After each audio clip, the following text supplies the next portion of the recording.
श्रीमद् भगवत गीता का सबसे पहला उपदेश यही है कि कोई अगर आपका अपना है या कोई आपसे बड़ा है तो उसका अपने प्रति गलत व्यवहार कभी भी सहन नहीं करना चाहिए। ये गीता का उपदेश हमारी जिंदगी से भी जुड़ा है। हम भी अपने मन की अधिकतर तकलीफों को ये सोचकर जिंदगी भर सहते रहते हैं कि ये तो मेरा अपना है, ये तो मेरा बड़ा है, इसको हम कैसे कुछ कह सकते हैं। हम अगर नहीं सहेंगे, कुछ कह देंगे तो हमारे रिश्ते ही खराब हो जाएंगे, हमारे रिश्ते ही समाप्त हो जाएंगे। पर सोचने की बात यह है कि उस व्यक्ति को आप अपना कैसे मान सकते हैं जो आपकी तकलीफों की वजह है। अपना तो वो होता है जो हमारी तकलीफों को दूर कर दे। तो गीता का ये उपदेश है कि किसी को भी अपना फायदा मत उठाने दो, किसी को भी खुद पर जुल्म मत करने दो, क्योंकि आप जितना सहेंगे लोग आपको उतना सहने के लिए और मजबूर करेंगे। गीता का पहला अध्याय जिसका नाम अर्जुन विषाद योग और दूसरा अध्याय जिसका नाम सांख्य योग है, उसके आरंभ में अर्जुन ने श्री कृष्ण के आगे अपना दुख प्रकट किया है कि हे केशव, मैं कौरवों से कैसे युद्ध कर सकता हूँ, ये सब तो मेरे अपने ही हैं। मैं कैसे भीष्म पितामह और द्रोणाचार्य से युद्ध करूंगा, क्योंकि वो दोनों मेरे पूजनीय हैं। इसलिए इन गुरुजनों को मारने से तो अच्छा है मैं भिक्षा के अन्न को खाकर अपने जीवन का गुजारा करूं। और जिन कौरवों से मैं युद्ध करने जा रहा हूं वो सब धृतराष्ट्र के पुत्र मेरे भाई ही हैं, मेरे अपने ही हैं। इन सबको मारने से अच्छा है कि मैं सन्यासी बन जाऊं। तो श्री कृष्ण ने अर्जुन से कहा कि यह कौन अपना है और कौन पराया है। जो अधर्म करता है उसके साथ युद्ध करना तुझे मोक्ष और मुक्ति देगा। तू अपने इस मन के मोह को त्याग दे, नहीं तो सारा जग तेरी निंदा ही करेगा, तुझे डरपोक कहेगा। बात अपने पराये की नहीं है, बात धर्म और अधर्म की है, बात सही और गलत की है। अगर तू गलत को सहेगा, उसका अंत नहीं करेगा, तो गलत करने वाले को और बल मिलेगा, वो और भी गलत करेगा। इसीलिए मन के मोह को त्याग करके तू युद्ध कर। महाभारत की एक और कहानी भी है। जब अर्जुन के पुत्र अभिमन्यु की युद्ध में मृत्यु हो जाती है तब अर्जुन बहुत दुखी होता है, रोने लगता है। वो श्री कृष्ण से कहने लगा कि मेरा पुत्र अभिमन्यु मर गया है, मैं ये दुख बिल्कुल भी सहन नहीं कर सकता, मैं भी अपने आप को समाप्त कर लूंगा। फिर भगवान श्री कृष्ण उसे आत्माओं के लोक में लेके गए, जहां अभिमन्यु आनंद से बैठा हुआ था, क्योंकि उसने क्षत्रियोचित व्यवहार किया, इसलिए उसे उत्तम पद की प्राप्ति हुई। जब अर्जुन अभिमन्यु के पास रोते रोते पहुंचा, अपने पुत्र को देखकर अर्जुन बहुत प्रसन्न हुआ, उसे गले से लगाकर कहने लगा कि हे पुत्र, तेरे बिना तो मैं जी ही नहीं सकता, मैंने तो अपने जीवन की आशा का ही त्याग कर दिया है। तो अभिमन्यु कहने लगा कि आप कौन हैं? अर्जुन बोला, मैं तेरा पिता हूं, तू मेरा पुत्र है अभिमन्यु। तो अभिमन्यु कहने लगा कि कौन पिता कौन पुत्र, मेरे हजारों जन्म हुए हैं, किसी जन्म में आप मेरे पिता बनते हैं और किसी जन्म में मैं आपका पिता बनता हूं। आत्मा का न कोई माता होता है न कोई पिता होता है। जब अर्जुन ने देखा कि मेरा पुत्र मुझे पहचान भी नहीं रहा तो उसका सारा मोह खत्म हो गया। इसलिए गीता के इस उपदेश को ठीक से समझ लो कि यहाँ कोई अपना पराया नहीं है। जो बुरे वक्त में, तकलीफ के वक्त में हमारा साथ दे, सिर्फ वही हमारा अपना है, बाकी सब पराया है। गीता का दूसरा उपदेश यह है कि जो चला गया है कभी उसका दुख मत करो, और जो आने वाला है उसकी बिल्कुल भी चिंता मत करो। जब महाभारत का युद्ध चल रहा था तब अर्जुन ने श्री कृष्ण से कहा कि अगर यह युद्ध हुआ तो करोड़ों लोग मारे जाएंगे। जो सैनिक और योद्धा इस युद्ध में मारे जाएंगे उनकी स्त्रियों का क्या होगा, समाज कैसे आगे बढ़ेगा, और भी बहुत सी बातें अर्जुन ने विस्तार से कही हैं। तो भगवान श्री कृष्ण ने कहा, अशोचा नन्व शोचस्त्वम प्रज्ञावादांश्च भाषसे गतासून अगतासूश्च नानुशोचन्ति पंडिताः। श्री कृष्ण बोले, हे अर्जुन, तू बड़ी बड़ी ज्ञानियों जैसी बातें करता है, लेकिन जो सच में ज्ञानी होता है, वो जो लोग मर चुके हैं, जा चुके हैं या एक दिन जाने वाले हैं, उनकी चिंता नहीं करता है, उनका दुख नहीं करता है। तेरे हाथ में कुछ भी नहीं है, तू चाहकर भी कुछ कंट्रोल नहीं कर सकता। जीवन और मरण ये तो प्रकृति की नियति है। इसीलिए जो ज्ञानी होता है वो किसी के मरने पर भी रोता नहीं है। ज्ञानी जन ना ही बीते हुए कल का शोक करते हैं और ना ही आने वाले कल की चिंता करते हैं। इसीलिए जो होने वाला है वो होकर ही रहता है, और जो नहीं होने वाला है वो कभी नहीं होगा। ऐसा निश्चय जिसको समझ में आ जाता है, जिसकी बुद्धि में आ जाता है, उसे कभी कोई चिंता नहीं सताती, कोई दुख नहीं सताता। हमारे सारे दुखों का कारण ही यही है। या तो हम जो वक्त गुजर चुका है उसे सोच सोचकर परेशान होते रहते हैं, या भविष्य की चिंता कर करके खुद को बीमार कर देते हैं, नष्ट कर देते हैं। गीता का ज्ञान हमें यही सिखाता है कि ना तो हम बीता हुआ कल बदल सकते हैं और ना ही आने वाले कल पर कंट्रोल कर सकते हैं। हमारे हाथ में सिर्फ वर्तमान है, सिर्फ आज का ही पल है। हमारा 98% तनाव और चिंताएं भूतकाल और भविष्यकाल के बारे में सोचते रहने से होता है।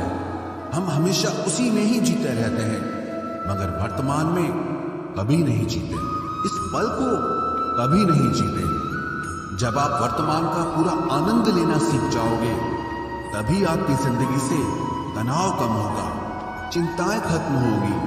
वर्तमान में जीना एक बहुत बड़ी उपलब्धि है। हमारे हाथ में भी सिर्फ आज का ही पल है। हमें जो भी करना है आज ही करना है। कभी भी ये सोचकर समय को नष्ट नहीं करना चाहिए कि अभी मेरे पास बहुत समय बचा है। एक गुरुजी ने अपने एक शिष्य को पारस का पत्थर दिया। उनका वो शिष्य बहुत आलसी था, हर काम को कल पे टाल देता था। तो गुरुजी ने उसे कहा कि मैं तुझे ये पारस पत्थर दे रहा हूं। इस पारस पत्थर से जब तू लोहे को स्पर्श कराएगा तो वो लोहा स्वर्ण बन जाएगा, सोना बन जाएगा। और ये पारस पत्थर मैं तुझे 1 महीने के लिए दे रहा हूं। जब 1 महीना समाप्त हो जाएगा तब मैं तुझसे ये पत्थर वापस ले लूंगा। तब तक तू इस पत्थर को अपने पास ही रख। गुरुजी का वो शिष्य बाजार में लोहा खरीदने के लिए गया। जब बाजार में वो लोहा खरीदने पहुंचा तो उसे लोहे का वो रेट बहुत महंगा लगा। उसने कहा थोड़े दिन रुक के ले लूंगा, जब लोहे का रेट कम हो जाएगा।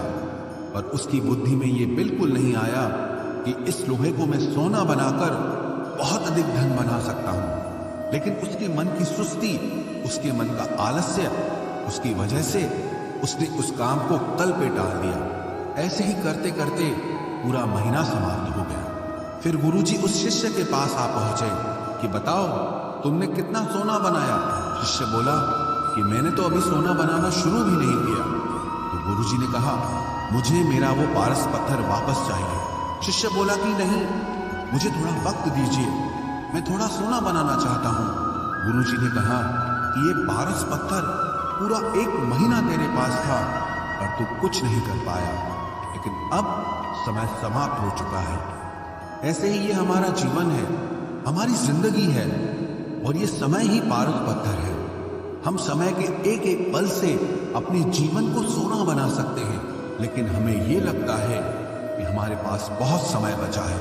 एक दिन जिंदगी को जी लेंगे, एक दिन जिंदगी में खुश हो जाएंगे, लेकिन वो दिन कभी नहीं आता और हम जिंदगी भर भागते रहते हैं, चिंता करते रहते हैं, दुखी होते रहते हैं, लेकिन जिंदगी को जीना, खुश रहना हम भूल जाते हैं।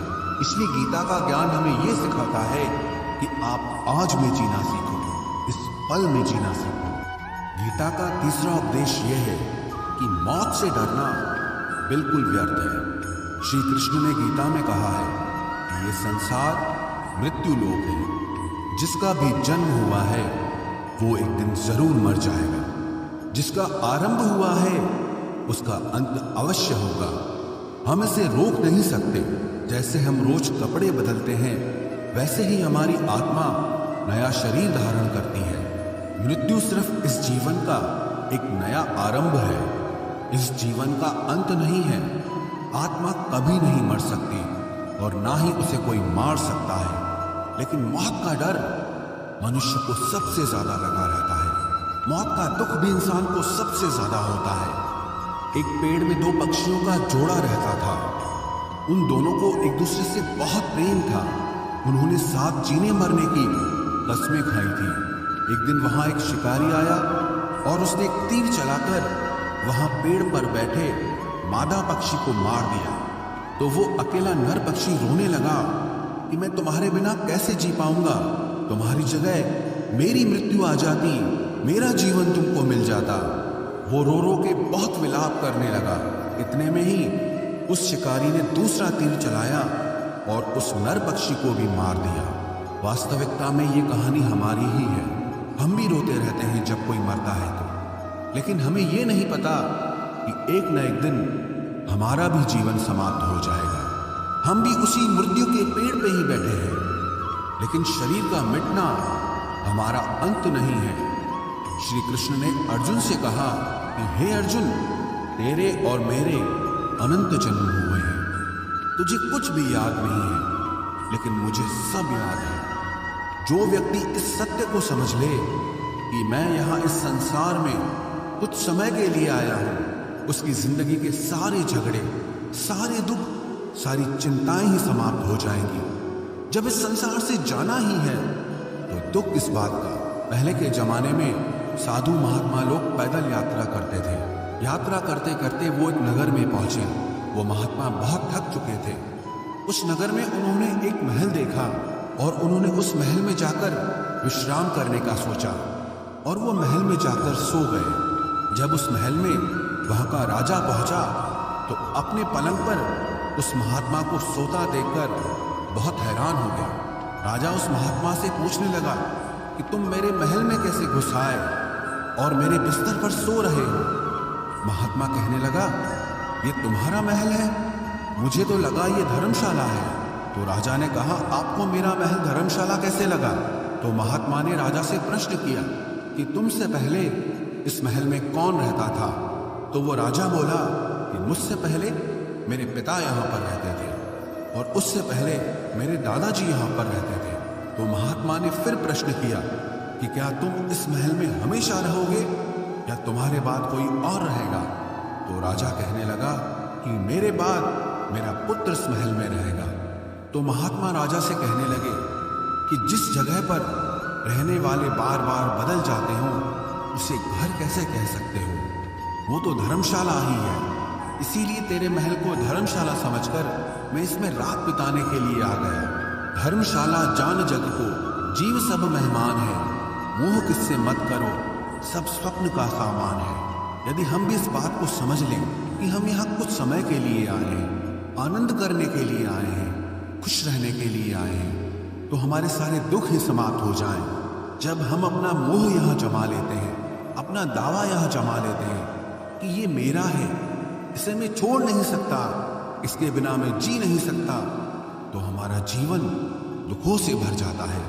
इसलिए जीवन में मृत्यु का भय त्याग करके जीवन का प्रतिपल आनंद लेना चाहिए।